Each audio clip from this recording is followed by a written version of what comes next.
And welcome, we're continuing the Fandemic Tour, this time with Houston native Sean Patrick Flanery. Sean, how you doing, man? I'm doing good. Good. All right, so you're doing Fandemic September 14th, 15th, 16th, which will be there. Yes. Look forward to seeing y'all. All right, so... We look forward to seeing you. I guess the first thing everyone always brings up is the importance of Boondock Saints. What does that mean to you personally that it's been, what now, almost 20 years? And it's like you got me an A in my drama class because I did the ending prayer. You did the courtroom scene? I did the courtroom scene. Is that right? And now, here's the thing. This is pre-9/11. Have you seen it? Because you're laughing. No, I haven't seen it, but I can only imagine. So here's the thing. We had to do it. We had to do two different ways. Yeah. Once we had to take a soliloquy and alter it. So I made it a prayer. And then for extra credit, you had to do it in one of the dialects that we learned, and Irish was one of the ones we learned. So no one knew I had BB guns in my leather jacket. So I turn around, pull out the guns, and do the soliloquy in Irish. And they were notified for an active shooter? No, this is pre-9/11. Oh. Yeah, so no active shooting. Yeah. But my teacher did say that I scared the shit out of him. I would imagine. Oh yeah, they were like, "What the shit is it?" Well, probably back in the day before they had the orange tips, so they looked Exactly. 100% real. Desert Eagles, yeah. Yeah. Yeah, but I got an A in the class because of that. Solid work, homie. Yes, thank you. All right, so Boondock Saints 1, 2, the show, wasn't there supposed to be a third one or a show? You know, I think we're going to leave it at 2. At 2? Yeah. Okay. That's it. We're going to walk away. Yeah. Oh. Okay. Well, crap. Okay. No, because that's one of those things that you could kind of keep, especially in the age of sequels. Yeah.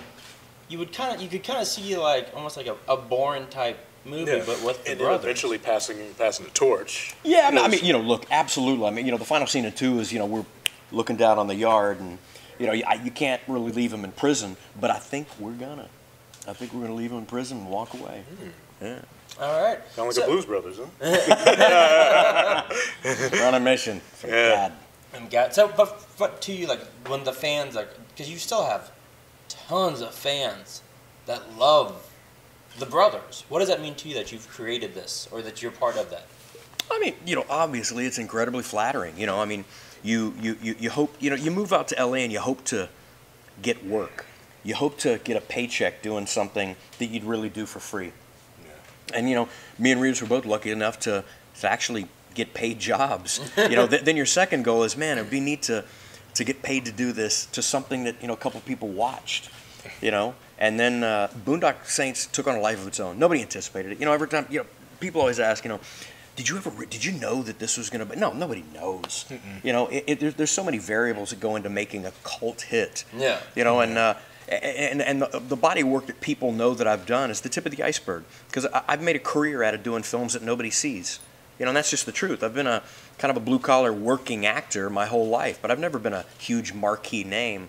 So for you to do an underground art film like Boondock, and for friends to go, hey, watch this movie. Don't loan it to him. You watch it. You know what I mean? It's like that favorite song that you have out of your 10 friends. There's 3 of your friends that you're like, check this out. Yeah. This new import from the UK, this 12-inch single. But don't let Mike listen to it. He drives an orange Corvette. Do not let, it's kind of like that. It was and you can't organize that. You can't produce that. It's something that has to happen organically. And I think if Boondock would have had a marketing campaign with, huge studios telling you why you should love it, it would change it. It just kind of happened. It was being a cult hit is you kind of own that film the way you own an underground song that you discovered from Serbia. This guy made this song in his basement on Pro Tools. The university finally bought one program of Pro Tools, and he's a student, and he made this, and it's something like that you found. Yes, and if you two made it, I'm not kidding, it would sound differently to you. Yeah. And that's kind of art. It's your brain and how you process what you're feeling and thinking and hearing just as well as what you're thinking and feeling and hearing. The story behind it matters. And the story behind Boondock was, such a story that it lent itself to, hey, let's pick this thing up. It means something. Nobody told them that it meant anything. Yeah, and you said the marketing campaign. It had none because it came out, what, 1999? Yeah, 98, 99, yeah, 2000, yeah, right around that. And I didn't hear about the movie until like 2002 when a friend of mine was like, "Yeah, man, you gotta watch this movie in Boondock Saints." And the thing is, I'm such a cinephile. I mean, I'd known you from the Young Indiana Jones Chronicles and Powder and whatnot. And so I saw you. I'm like, "Oh yeah." I'm like, I know that guy. I'm like, Sean Patrick Flanery. He's from Houston. I'm like, what? And so like the thing is, all Houston, things, I try to support. And people. So when I saw the movie, I'm like, oh, that was a good fucking movie, dude. And, you had Billy Connolly, who was on, took over for Howard Hessman on Head of the Class. Yeah. Man, dude, he's such a badass, dude. Billy Connolly, a lot of people don't know. I mean, he's bigger than Chris Rock and Eddie Murphy combined in all of the rest of the world outside of the United States. Oh, yes. I mean, people think, isn't that guy that did Head of the Class? And I think he was in that little movie Boondocks. No, that's Billy Connolly. When I tell you he lives in a castle, he lives in a fucking castle. It's not a metaphor for a big house. It's a fucking moat and a drawbridge and turret. Dude lives in Scotland in a castle. I mean, he's one of the most amazing humans I've ever had the pleasure to be next to. Some of the funnest moments of Boondock Saints are riding to set in the van with Billy Connolly. Because he's telling you stories like, back in the day, I was talking to my friend, David, and he kept shunning me because he was talking to his friend Mick, and and I looked down and I said, "Quit wanking him off," and you're like, "Whoa!" And he pulls out photos with him and David Bowie and Mick Jagger, and he's like talking about, I had a sandwich with Maggie the other day, and he's talking about Margaret Thatcher. You know what I mean? I mean, this dude is like... He just name drops. No, he doesn't name drop. I mean, yeah, it's part of his life. So well, I guess in such a way to where you don't even know what he's talking. You don't, and then when you realize, you're like, is he fucking talking about Thatcher? Oh, so anyway, go ahead. He's like, that's what Maggie said to me, and then I said to her, and you're like, it's fucking House of Commons, man. You know what I mean? It's just like, the dude is, he's one of my favorite people on the planet Earth. He really is, man. And how about Norman Reedus? I mean... Who?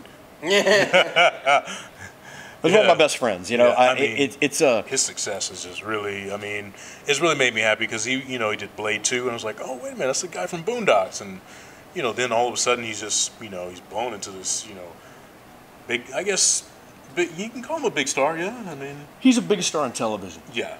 Period. But bar none, there's no parenthesis, there's no qualifier. He's Fonzie. Happy Days was about Richie Cunningham until Fonzie came on screen. And then Richie sat the fuck down. Yeah. You know what I mean? Became his sidekick. That's what happened. This was a show about Rick until Daryl walked in. And then Rick went, excuse me, go right ahead. It's and again, Reedus's character wasn't even a series regular. It was just maybe one episode, two, and the crowd, just like Boondock, said, no, that dude is our favorite. But he's not even in the books. No. He's not. It was a written-in character. Yeah. And that's a testament to him. You know what I mean? It's like, anybody can say, well, it's a perfectly written role.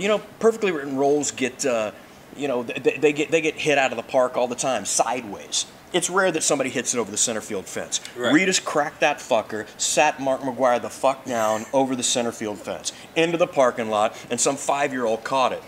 And it's on a shelf somewhere. I'm telling you, man. Yeah. You know what I mean? People go like, you guys have been such good friends so long. Is there any jealousy? If anybody tells you there's not a hint of, man, that'd be neat to do it myself, they're a liar. But would I take it away to put it on myself? Absolutely not, man. I'm proud as hell of that dude. We came up together. We've been friends 5 years before Boondock. Oh, okay. Yeah, we didn't meet on Boondock. We were friends 5 years before Boondock Saints. So to see, he and I have both been working actors our whole careers. Well, and to see him finally take something that didn't put him up to the stratosphere, it broke through the stratosphere, is kind of, he and I are both on the phone going, can you fucking believe this shit? No, can you? Holy fucking shit, can you believe? It's kind of crazy. Because I remember him calling me, he's like, dude, I'm on the boardwalk on Venice. I just saw a guy with our face on a t-shirt. I'm like, what are you talking about? He's like, Boondock Saints. Bullshit. He goes, go to Blockbuster. Go to Blockbuster. There's 4 copies of the movie. I'm like, shit, dude, there's copies of them. And he calls me a week later. He's like, dude, go again. Then there's a shelf. And then I go again. I'm like, dude, go again. And then Rita's on the phone. He's like, there's a whole fucking wall of Boondock. So that happened to us. You know what I mean? From seeing our face on T-shirts for an underground hit and continuing to work, but never being name players or recognizable. To see him get a pitch straight over the plate like that and to crack it for all it's worth, further than any dude could crack it, is it's a once in a lifetime experience, even for me, for it to happen to a best friend. You know what I mean? It's truly, it's kind of crazy. And you know what I mean? And you want to see your best friend succeed. Yeah, I don't want to see him succeed. I want to see him crush shit. Right. And I think he's crushing it right now. He's crushing it, brother. He is crushing it. All right, so you do a lot of cons. What to you does the con experience mean to you? You know, I'll tell you this. It's when you do a convention, or put it this way, when you do theater, there's a reciprocal current of sometimes even sexual energy. You know, you tell a joke, they laugh immediately. You get emotional, they get emotional. They feel your sorrow, your pain. They empathize with you. When you do a film, that camera operator he's not even listening to what's going on. He's waiting, cut, did we get it? Did they stay in frame? Cool, move on. Pick up the camera, move. You're completely spent. No, there's zero feedback at all. Right. So when you make a career out of doing film, you need to meet the people that were away from you in a theater that saw your work to come and go, hey, by the way, you did this thing in 2014 called this, and I saw it. Man, I was on an airplane, and holy my God, that one scene that you did. You need that. Otherwise, you get no feedback. And, you know, I'm in an industry where there's a couple of forms of currency, and feedback is a big portion of that currency. You know, you do something like this, and you want to see how it was received. You know, I've done a lot of jobs in my life. I've put culverts under driveways, so I actually dug ditches. I worked for Atlas Van Lines. I moved furniture upstairs. I changed the deep fat fryer out of Church's Fried Chicken in high school. Never once did a dude come through the drive-thru a week later and go, hey, by the way, last Tuesday that bucket, nice golden brown. That never happened to me. Never once did a guy stop, knock on the door, and go, hey, by the way, man, you put the culvert in the driveway, good drainage. Nice. That never happened. Right. You know what I mean? But you go to these events, and there's people that go, hey, I drove in from Nashville 8 hours away because I wanted to tell you a movie that you did 20 years ago that you've already been overly compensated for. I just wanted to tell you that it moved me to tears. And I just wanted to come here and shake your hand and wait in that line to take some adoration, wad it up into a huge bowl, and smear it all over you. Come on, man. Yeah. I'll go to that convention every fucking day. Yeah. You know, because it's nourishment for the human condition. That's it. Just without sounding like a narcissist, it makes you feel good, man. Yeah, it just makes you feel good for somebody to go, hey, man, that painting you did, wow, amazing. It just makes you feel good, and you get into this industry because you want to do things that make people feel things, positive, bad, good, otherwise, and that's where you get the feedback. Now, before we started this, we both know that you have this passion for jiu-jitsu. Where did that start? And I know you have your own academy, so talk about that a little bit. I was at Jerry Banks in the Palisades, and this guy comes in at Hardwood Floors, Karate Academy, starts putting mats down, and I looked at the patch on the guy, and it said R-I-C-K-O-S-O-N, and then Gracie. Hickson. And I noticed, back to me it was Rickson. I had no idea. That's back in the day, right? And I said, Gracie, I said, are you guys any relationship to the great Hoist Gracie? And he goes, oh yeah, you know, he's my brother. I was like, you know Hoist Gracie? He's like, yeah, you know, it's okay. I was like, wow, I've always wanted to train, you know, some jiu-jitsu, but he's like, oh man, hang on a sec. He went and got a gi, threw it at me. He goes, put the gi, man, tonight you're gonna train. And this is no different than meeting Michael Jordan if he had a brother named Craig and going, are you any relation to Craig Jordan? And he's like, yeah. I dunk over his head since I was 3. I don't really think he would receive you that way. But you know what I mean? It's that. And Hickson was very humble. And I did my first class, and you know, I was doing triathlons at the time. Been an athlete my entire life. And came time for sparring, and he goes, okay, now we got to do a bit of spar. Pick somebody same size, same shape. Clap your hands and go, man. Somebody tap, something hurt for you, may you tap it. Okay, well, you know, I'm a little bit frightened. So I picked this guy across the way, Matt Akins, who is Henry Akins' little brother. Still a very dear friend of mine today. He was a blue belt. The belt goes white, blue, purple, brown, black. He was the first colored belt you get. and he's about 135 pounds. I'm 175, been 175 my entire life. I thought, I'm going to pick him, not to be a bully, but if this guy can stalemate with me, I'll believe in this martial art. This guy's 135 pounds, I got 40 pounds on him. If he can stalemate, needless to say, arm lock, choke, knee bar, ankle, kimura, I was like, the clouds parted. I've never been that comprehensively dominated by any mortal in my life. There's two types of people in the world. The type of the person that's going to go, well, you know, in a street fight, I would have groin shot and eye gouged, and the type of person that's like, no. If he and I met in an alley, he would leave with every material possession that I owned. Yeah. What do I need to exchange to obtain this skill set that gives me that power over an unarmed mortal? And I basically camped out at Hickson's for the next handful of years, man. I've been in martial arts since I was 9, and it's the only thing that I've ever seen that had that Bruce Lee magic, where it is true. If that dude knows it and you don't, you're fucked. Yeah. You are fucked. Not 8 out of 10, not 9, 10 out of 10 times, you're fucked. Of course. And I've seen, you know, guys, I mean, you know, I've been rolling since 2008. And, you know, the little guys like that. We had this one guy named Alon. Hey, Alon. You know, Alon, he said he fucks you up, by the way. But he was like a little guy, like maybe 5'4". I used to call him Rey Mysterio, the WWE wrestler.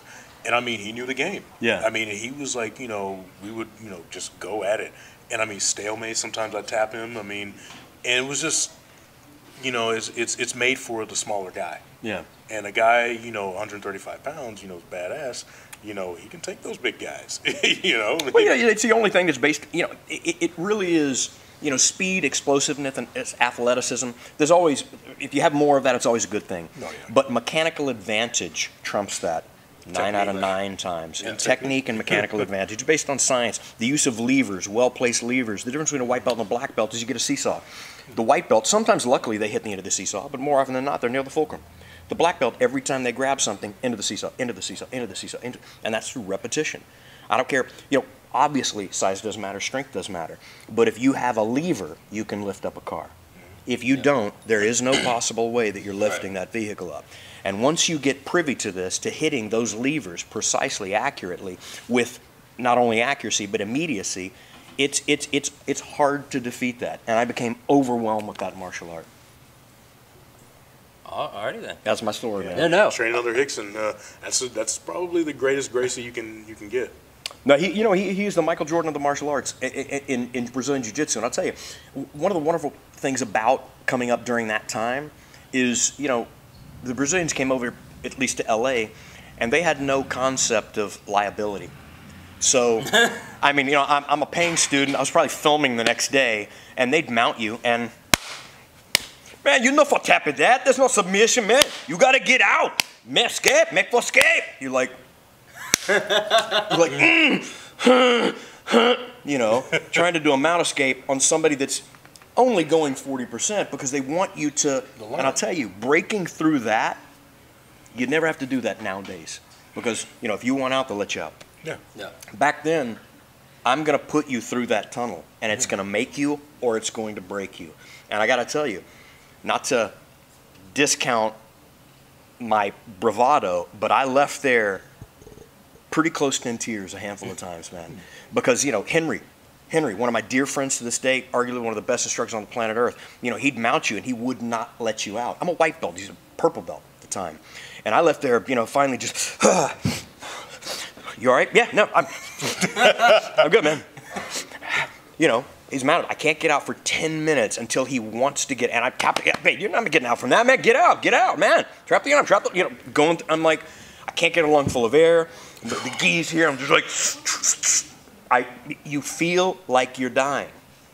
And when you get pushed to that level, I'm not kidding, you feel like you're dying. You feel like you're dying. Yeah, you do. The person on top knows you're not going to die. I can either punch you through this hole or I can let you take the pussy way out, which means you're going to have to do it again someday to push through.